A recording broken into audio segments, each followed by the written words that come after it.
Hello, I'm Larry Greene, husband of Ann Greene, and welcome to We've Got Books, and boy do we ever.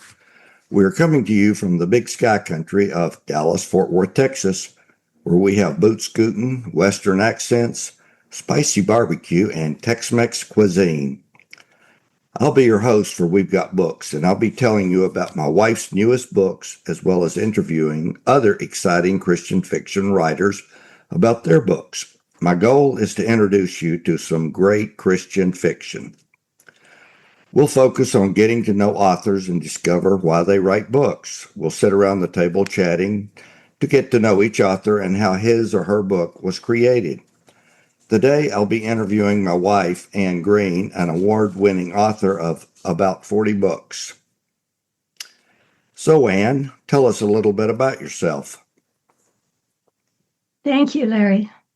I live in McKinney, Texas, a few miles north of Dallas. My hero husband, whom you just heard, is a retired Colonel, Army Special Forces. Besides writing, I enjoy family, friends, and sharing adventures with my risk-taking husband, although I do draw the line at skydiving. Whether writing contemporary or historical, my 40 books celebrate the abundant life Jesus gives. I've won numerous awards for my books, and I love writing about alpha heroes who aren't afraid to fall on their knees in prayer, and about gutsy heroines. I hope my stories transport my readers to awesome new worlds and touch their hearts. As a military wife, we did a lot of traveling. Did you write about places we visited? I've enjoyed a thrilling life as a military wife, traveling with you, my dear husband, to many overseas countries. I found Turkey to be one of the most exotic and set my suspense novel, Shadow of the Dagger, in Turkey. And you and I vacationed in the British Isles, England, Scotland, Ireland, and Wales. And I set my popular two-book historical series in Scotland called Masquerade Marriage and Marriage by Arrangement. These two books cover some of the most turbulent times Scotland faced. And I've always been interested in women leaving their comfort zones and entering exciting and even dangerous jobs. Thus, you'll find my World War II books, like Angel with Steel Wings and A Codebreaker's Christmas Surprise, engrossing. My historical novels, Trail of Tears, The Story of John Ross, and its sequel, For Such a Time, The Story of Jarrett Ross, will have you in tears. If you like shorter reads, don't miss my 31 novellas, 7 of which have won awards. That's exciting. I hardly recommend every book you just mentioned. What book are we spotlighting today? Today, I'd like to tell our listeners about my contemporary detective mystery, Red is for a Rookie, set right here in Texas in the historic Fort Worth area.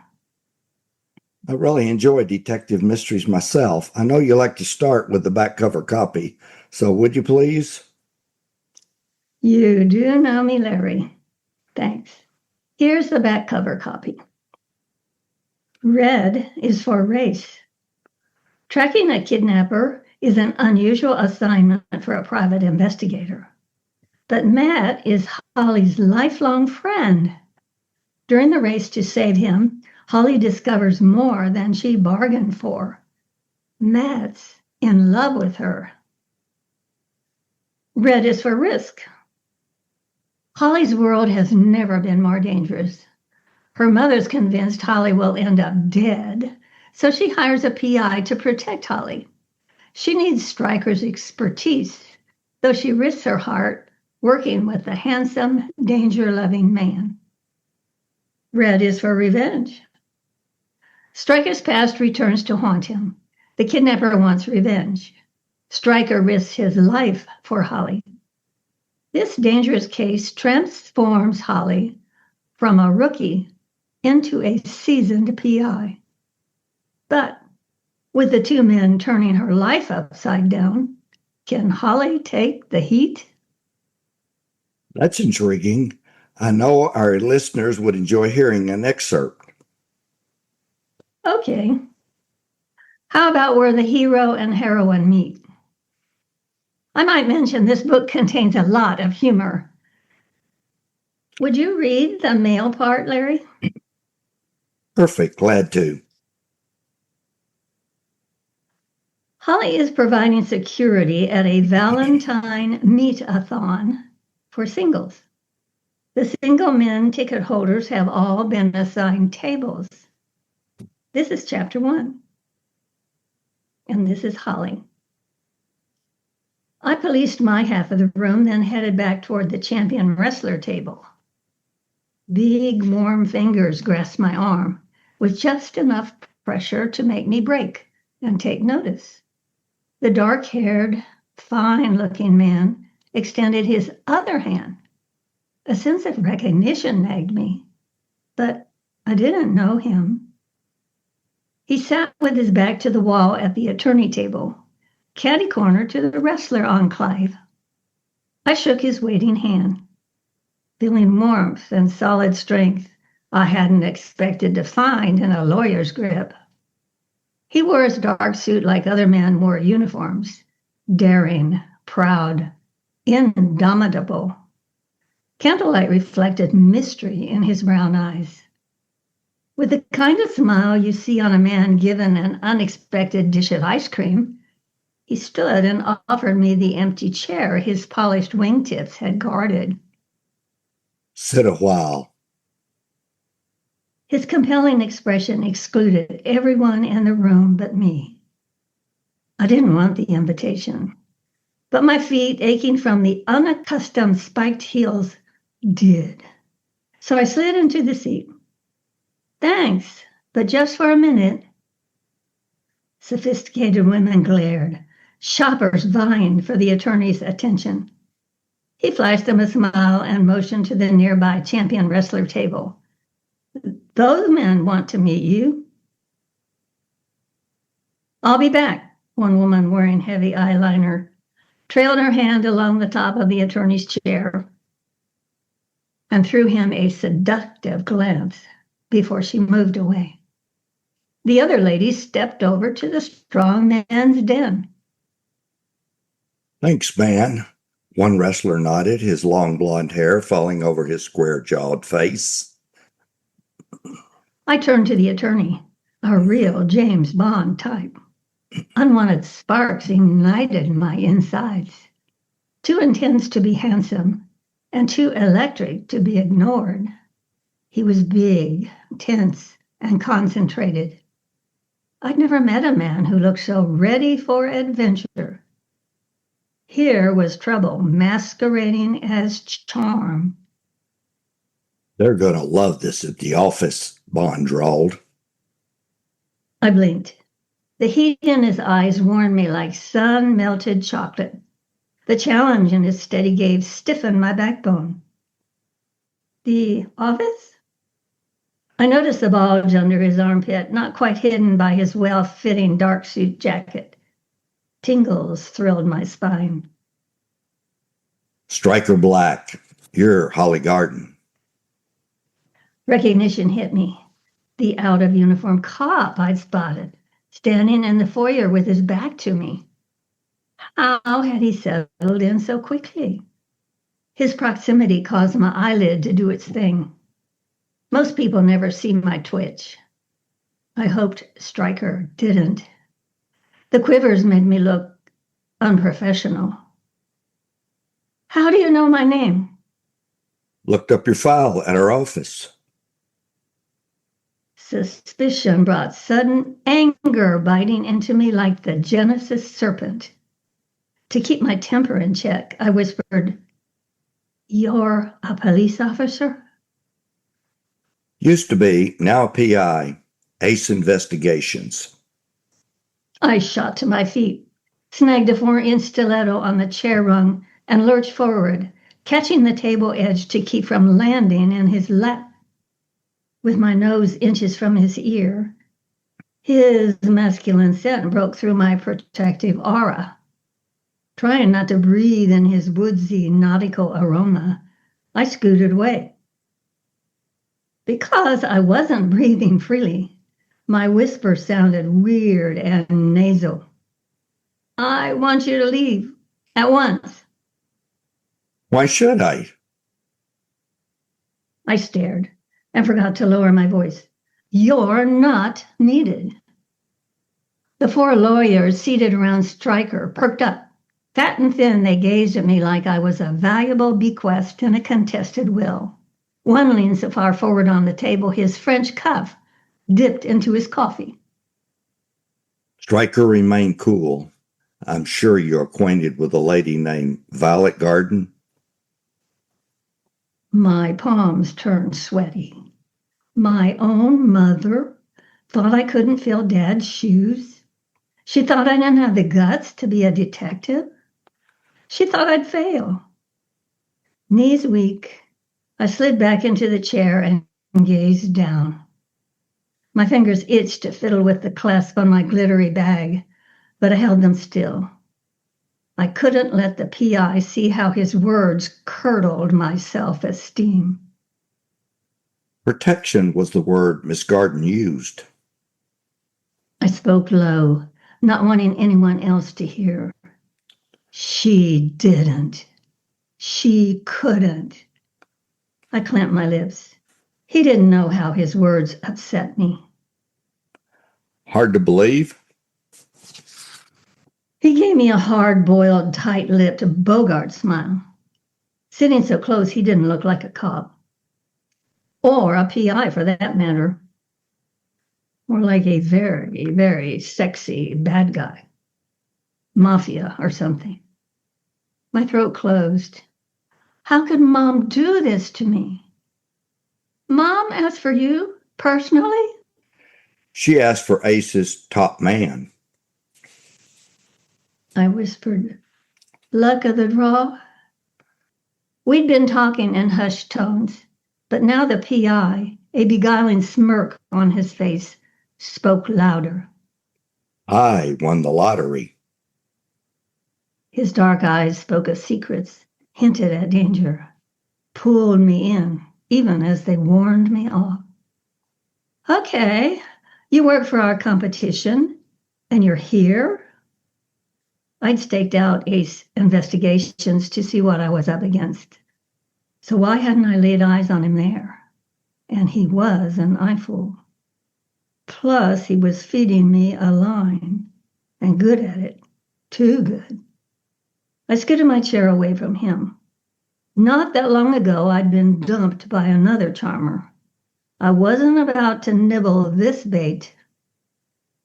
Even if I had wanted to chance another romance, God had laid out other plans for me.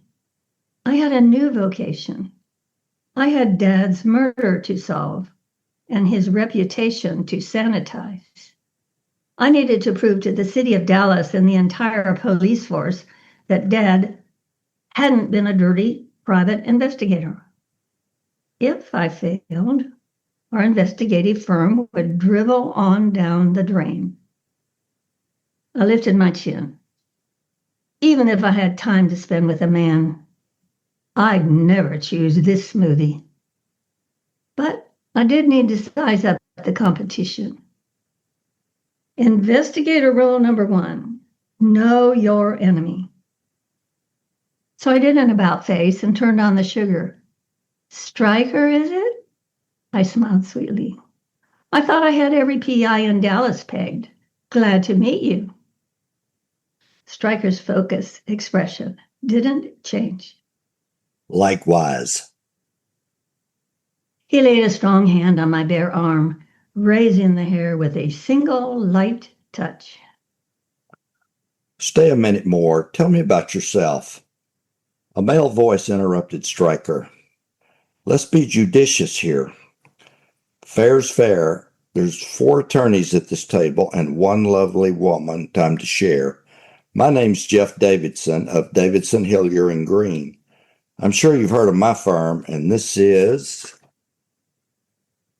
While Jeff introduced the other 3 suits, Stryker leaned back and scanned the room, doing his security thing.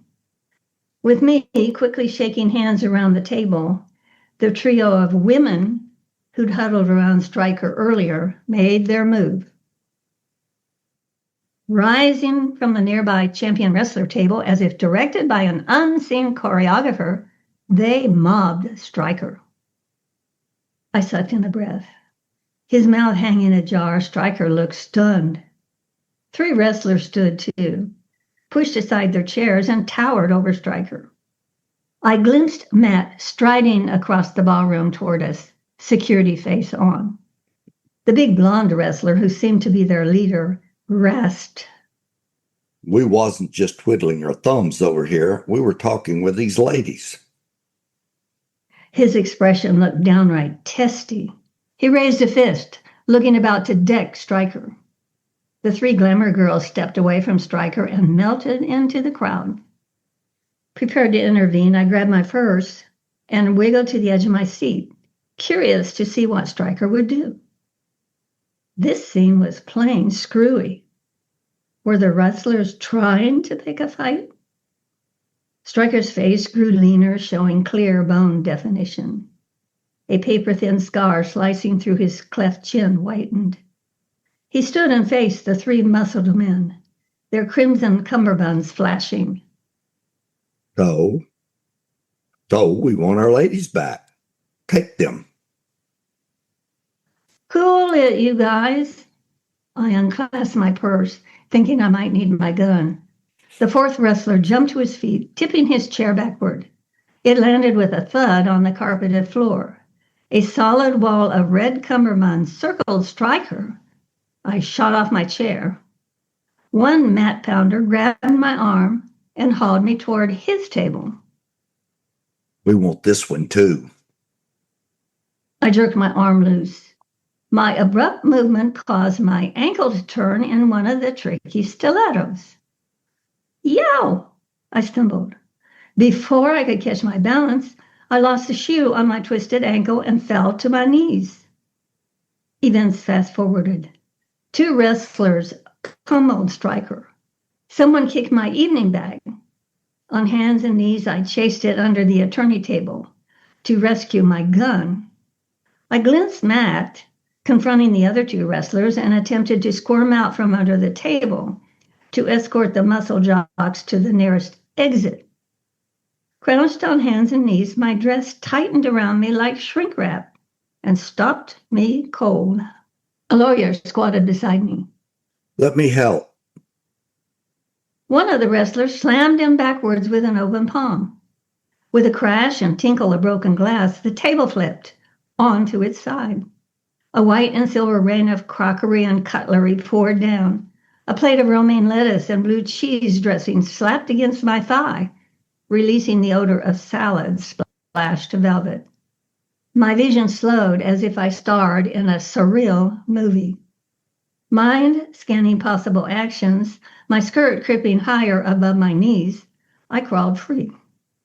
Was this diversion for a robbery? I had to take control. Still on hands and knees, I smelled something acrid and sulfuric. The lighted candle centerpiece smoldered at the edge of the tablecloth. With a soft whoosh, flames leaped to life. I grabbed the closest thing at hand, a large slab of prime rib, and beat the flames with the semi-rare meat until they died in wisps of smoke beneath charred beef. Smelling charred steak mixed with scorched hair and fearful of what I would find, I touched my eyebrows and bangs. Crispy, but still there. Gasps and murmurings told me the crowd grew around us. Heavy feet shuffled, and I jerked my hand back to keep it from getting trampled. Fists struck flesh, accompanied by grunts and colorful language. I couldn't believe such a brouhaha erupted with so little provocation. Something smelled fishy, and it wasn't the shrimp cocktail sauce dripping onto the carpet. I was about to spring to my feet when a body thudded to within an inch of me and lay still. Stryker. One look at Stryker's bloody face, and I all but keeled over him. My pulse spiked, pushing me into unthinking mode. Okay, so I lost it here. Thoughts of my job flew out the window, but only for a few seconds. Still on my knees, I fished in my clutch for my cell and dialed 911. Dead zone. Resisting the urge to throw the instrument at a wrestler, I dropped the useless thing back into my purse. As quickly as the commotion started, it ended. The dull thud of fists on flesh died. Fingers and knees digging into the thick carpet, I lifted one hand and pressed two fingers against the carotid artery in Stryker's muscular neck. Warm skin, steady pulsing. Lord, please don't let him be hurt badly. With all quiet above me, I assumed Matt held everything under control. I loosened Stryker's red power tie and rubbed his big limp hand between both of mine. His lashes fanned across those high cheekbones were longer than any man had a right to own. Other than being a little bloody and lying motionless, he looked fine. Too fine. But I didn't have to remind myself that Mom hired him. A twinge of joy that it was him, not Matt or me, lying on the floor, layered in an uncomfortable guilt that squashed the relief. So I said another quick prayer for the competition PI. Men's polished dress shoes, accompanied by glittering high heels, moved close enough for me to touch. Furor at the ballroom door made me look up. That was fast. Matt must have gotten through to EMS. But doubt nagged my brain. Too fast. Way too fast. Before I could follow up my hunch, the crowd opened and two blue uniformed men carrying oxygen paraphernalia, a stretcher, and a medical kit hustled to the table. The EMS team ignored Stryker, who lay concealed by a drooping tablecloth, with only his long legs and feet protruding.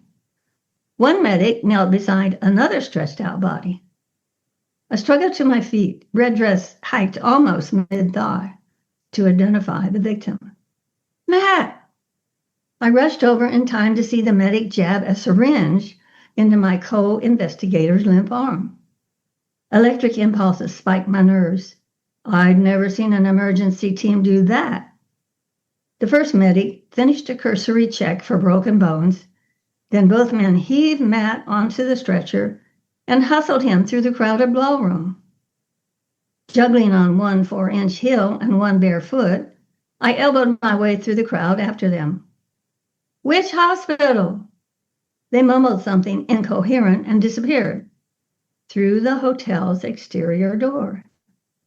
Lord, please take care of Matt. He's a good friend. Keep him safe. I stared after them. The blonde wrestler clutched my arm, stopping me from following them out to the ambulance. Then he smiled crookedly, straightened his bow tie, and righted his cummerbund. Don't look so worried. The PI's in good hands. I stiffened. How do you know Matt's a PI? The wrestler frowned and clamped his lips.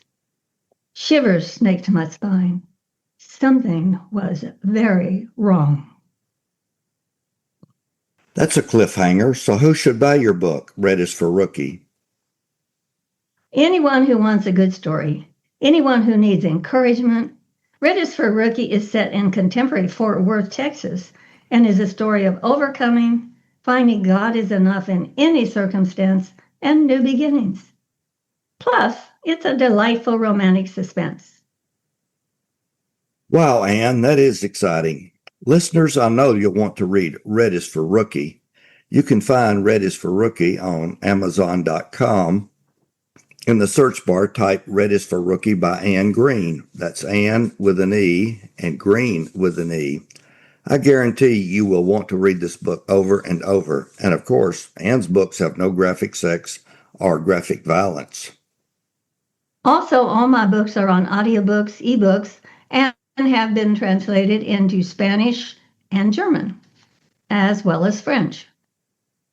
Yes, listeners, please go to AnneGreenAuthor.com. That's ANNE Greene, author.com. There you will find a short biography, pictures of different places I've been and things I've done, pictures of my oil paintings, and covers of my books, along with their back cover copy, and a link to where they can be purchased. Best of all, listeners, you can sign up for my newsletter and keep up to date on what's happening in my life, with my books and with the books of other authors. I'd love for everyone to sign up for my newsletter. I often give away free books in my newsletter. Thank you, Anne. Would you repeat your website again? Anne, A-N-N-E, Greene, Greene, author.com. Sounds like a great place for listeners to go. Once again, our time has whizzed by. We hope you've enjoyed your time with us as much as we enjoyed having you. Join Anne and me next week when we interview well-known author Charlene Amsden and discuss the third book, Zim, the Ninth Commandment, in her exciting series, The True North Brotherhood. Listeners, we're so glad you joined us. Don't forget to go to buzzsprout.com to We've Got Books and enjoy some of our other 60 podcasts with different authors. Their books are as distinct from one another as the authors who wrote them are unique. You can find our podcasts on YouTube, Apple, Spotify, or your favorite podcast host. Or you can go to Anne's website, Anne Greene Author, that's ANNEGREENEAUTHOR.com, and click on the podcast tab. All our podcasts are short, fun, and introduce you to other authors and books. I'm Larry Greene with my wife Anne Greene, saying goodbye for now and read a good book. We hope you'll choose one of our fabulous books from We've Got Books. We'll see you next time. Keep exploring the world through reading. Reading reduces stress, sparks new ideas and interests, and improves your vocabulary. So keep reading.